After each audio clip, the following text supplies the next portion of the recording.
Yo les bros, bienvenue sur Spatule Bro. Aujourd'hui, c'est la review de l'épisode 11 de Chainsaw Man. Un épisode encore une fois envoûtant, hypnotisant, badass. J'ai kiffé chaque seconde. Il y a beaucoup de scènes très intéressantes. On va décortiquer ça ensemble. Oui. Tu vois ce que je veux dire? C'est débile. Calmos les amis. Ah, j'aime bien ça. Ça, c'est bon. C'est la manière la plus stylée de voler. C'est pas la Superman, mec, les bras devant, on s'en bat les couilles de ça. Il fait oh. Et en fait, il est éclaté comme film.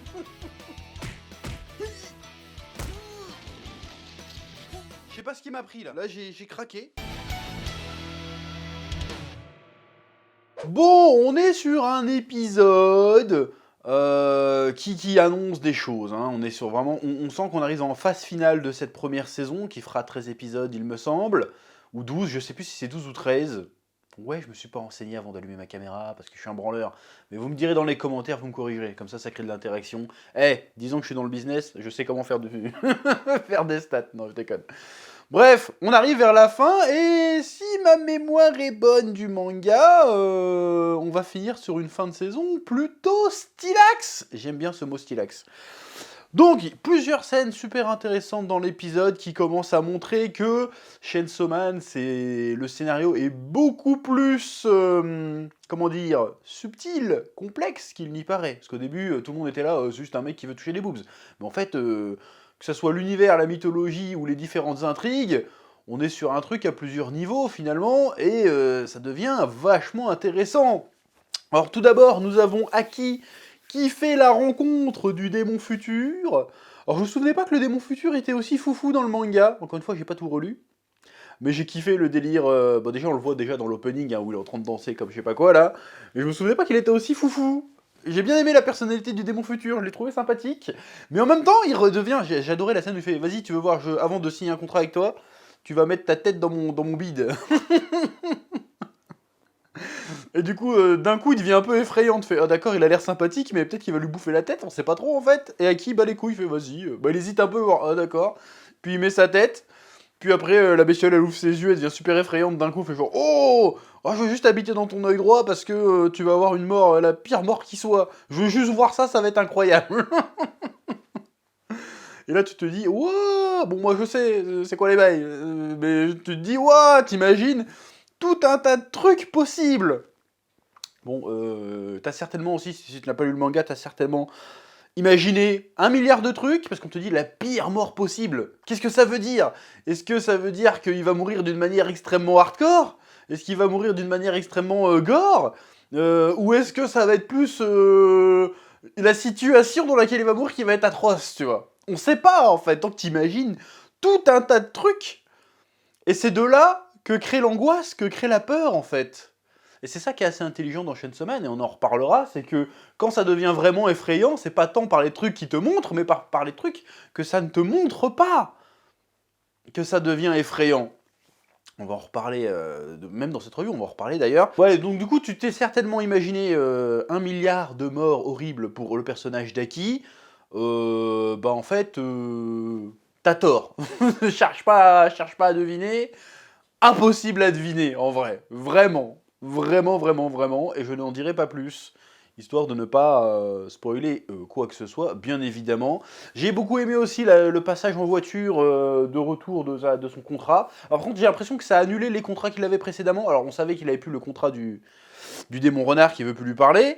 Mais il a l'air de plus avoir le contrat non plus du démon malédiction.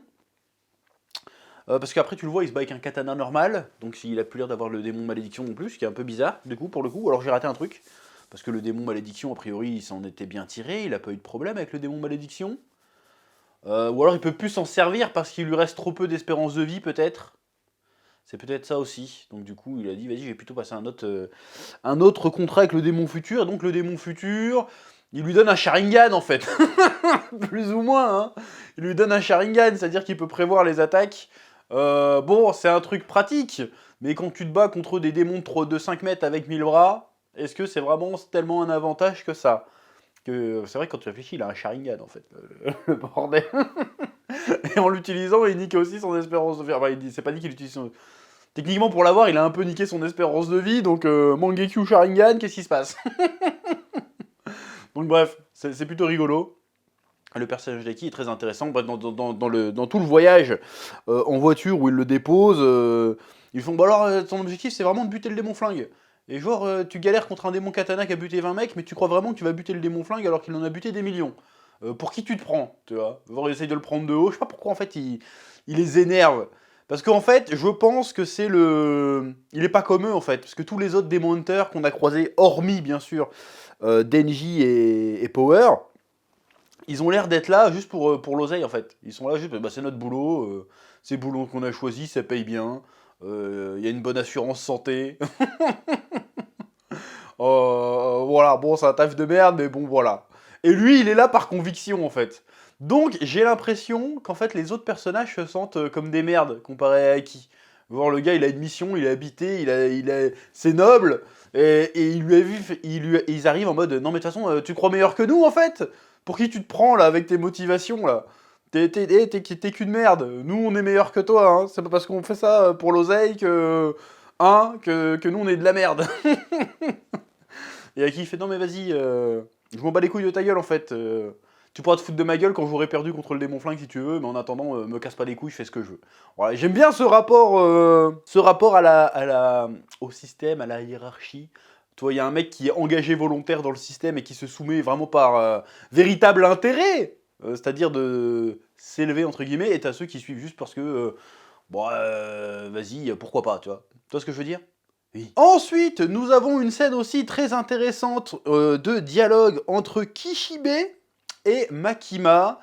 Et Kishibe, on va dire que c'est le seul personnage pour le moment qui a l'air hostile à Makima. C'est-à-dire que tous les autres sont genre « Ah, maîtresse, oui, nous t'écoutons. Oh là là, Makima est là, attention, recoiffez-vous, il va falloir répondre à ses exigences et attirer son attention pour se faire bien voir par Makima. » Lui, là, il s'en bat les couilles. Il fait genre « Bon, espèce de connasse. » Bon, il dit pas espèce de connasse, mais en gros, ça veut dire « Espèce de connasse, t'es au courant que t'allais te faire attaquer dans le train, là? Pourquoi t'as pas empêché ?»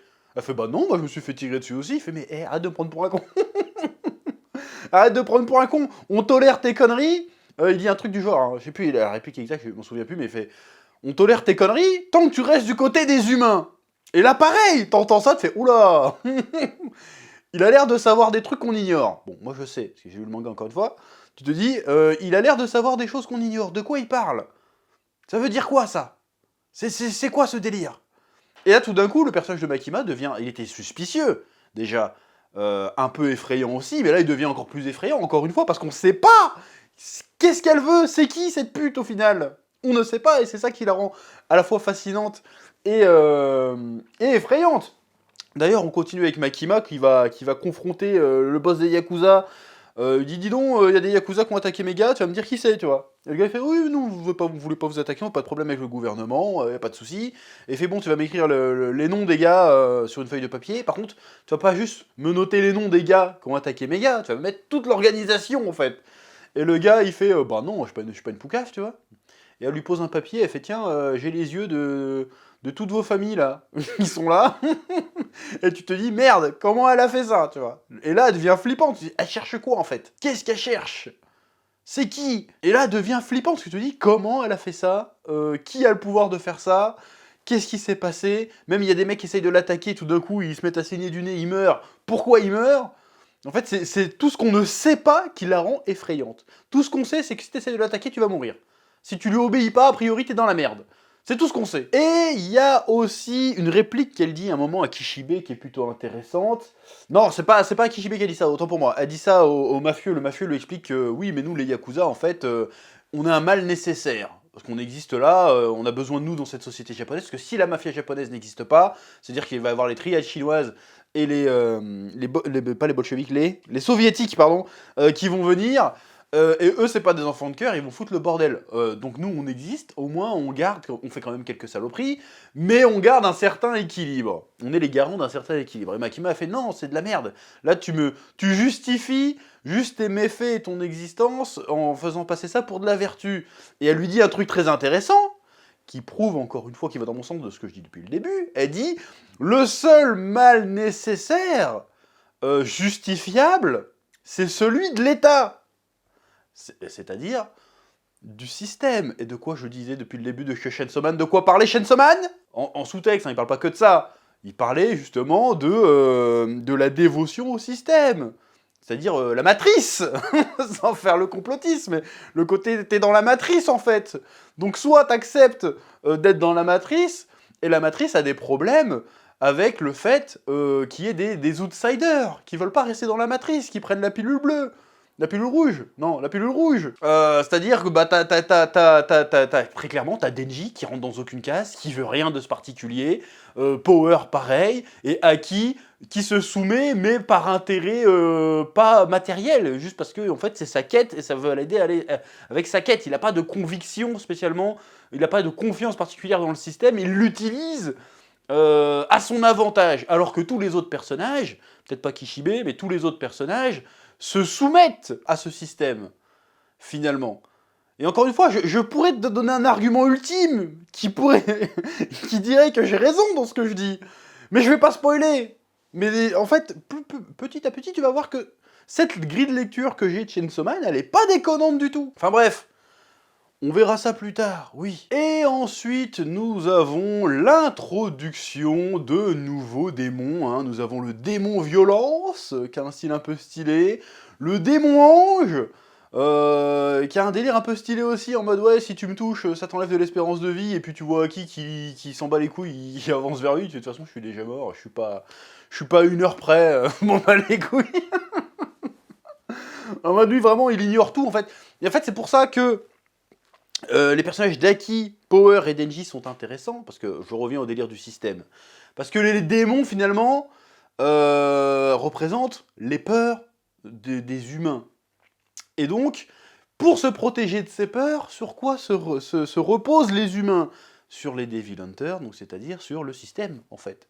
Donc, les démons font peur aux gens, dans un sens, la peur des démons est utile au système pour les contrôler. En fait. Et Aki, il s'en bat les couilles. Denji et Power s'en battent les couilles. C'est pour ça que c'est intéressant, en fait. Oui, bon bref, on nous présente deux nouveaux personnages. Il y a le démon requin, très très marrant. Sans spoiler, il va y avoir des scènes badass avec le démon requin, ça va être incroyable.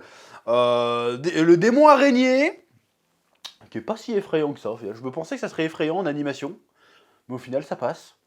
Je sais pas. Parce que le côté araignée humanoïde, je me t'ai dit, en manga, je trouvais que c'était un peu flippant. En autant en animé, j'ai pas trouvé ça très flippant. Après, c'est parce que je suis pas spécialement arachnophobe, j'en sais rien. Mais en tout cas, c'est super intéressant de voir ça. On voit les démons zombies aussi qui sont toujours là. Enfin, le démon zombie qui est très certainement toujours dans le coin. Bah non, il l'a tué, le démon zombie. Donc les zombies restent quand même des zombies, même s'il est mort, le démon zombie. Donc on arrive un peu sur la phase finale de cet arc contre Katanaman, qu'on va appeler, qui s'annonce être épique. Franchement, ah ouais, j'ai hâte. Oui. Et oui, évidemment, il y a aussi le début du combat d'Aki contre la meuf qui utilise un serpent, qui utilise un démon, et en fait, tu crois que Aki va se battre contre le serpent, en fait non, fait recrache. Et hop, il y a le démon fantôme qui se pointe. Et je trouve ça aussi assez intéressant, dans le sens où, finalement, comme c'était le démon avec lequel Himeno avait passé un pacte, il y a le côté symbolisme. Genre, Aki, pour aller de l'avant, va devoir un peu tuer le passé. Ça représente aussi peut-être sa culpabilité vis-à-vis d'Himeno. Ça représente aussi peut-être son deuil. Genre peut-être qu'en butant le démon fantôme, finalement, il va s'absoudre de tout ça. C'est-à-dire que, bon, la culpabilité de ne pas suivre les volontés d'Himeno, bah les couilles. Elle est morte, je passe à autre chose, je bute le démon qui la représente, en quelque sorte. Et je vais vers l'avant. Et de toute façon, je n'ai plus que ça à faire. Parce que, sachant qu'il lui reste 2 ans à vivre, le gars, en fait...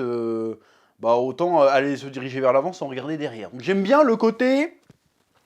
En plus, quand tu mets ça en parallèle, encore une fois, c'est pour ça que je dis que je suis un génie. Parce que tu mets ça en parallèle avec le fait qu'il a le démon futur, et qu'il voit le futur, finalement, il peut que se diriger vers le futur. Donc tout ce que je te dis a un sens, quelque part. Voilà. Et il y en a encore qui disent que je sais pas de quoi je parle. Mais bien sûr que si. Mais bien sûr que si. Oui, j'ai le Sharingan des mangas en fait. Oui, Byakugan des mangas. C'est beaucoup mieux le Byakugan. Bref, donc encore une fois, un épisode foutrement intéressant. J'ai eu la petite frustration quand l'opening, landing plutôt, a commencé. Que je me suis dit, oh l'épisode est bien dense, j'étais pris dedans. J'ai eu le petit oh, tu vois. Ça encore une fois, quand t'as le petit oh à la fin de l'épisode et que tu n'as pas senti venir landing, c'est que c'était un très bon épisode et que t'es pris dans l'histoire. Et là, j'étais captivé. Et franchement, il me semble qu'il reste au moins 2 épisodes. Encore une fois, je vais le sortir. Nous ne sommes pas prêts. Nous allons nous régaler. Mais d'une régalade. On le mérite pas, la régalade qui arrive. On la mérite pas. Et la deuxième saison, je pense qu'il n'y aura pas plus de 2 saisons. Hein, ça m'étonnerait, franchement. Bah si, parce qu'il y a la suite de Chainsaw Man, et je pense que je peux couvrir l'intégralité de la première partie, les 11 premiers volumes, en 2 saisons. Je pense que c'est faisable. Dans tous les cas, cet épisode était stylé. Cette première saison, je pense pas que je m'avance trop en disant que c'était une masterclass. J'ai kiffé. L'ending était super bien encore une fois. En fait, chaque ending... parce qu'il y a eu un ending à chaque épisode, chaque ending, en fait, banger en vrai. Hein. Très très bien à chaque fois. Hein. Très très cool. Bon, je sais pas s'ils vont conserver le délire tout le long de la série. En tout cas, encore une fois, j'ai kiffé ma race. Nous ne sommes pas prêts pour la suite. Et nous ne sommes pas prêts pour la saison 2. Ça risque d'être... Il y a beaucoup de scènes que j'attends qui risquent d'être franchement incroyables. Bref, sur ce, petit pouce bleu, petit commentaire pour me dire ce que vous avez pensé de cet épisode, ce que vous avez pensé de cette review, ou tout simplement un petit commentaire de soutien pour le référencement, c'est très important. Que la passion vous guide, et à très bientôt sur Spatule Bro. Oui, et bonne fête si on se voit pas d'ici là, oui.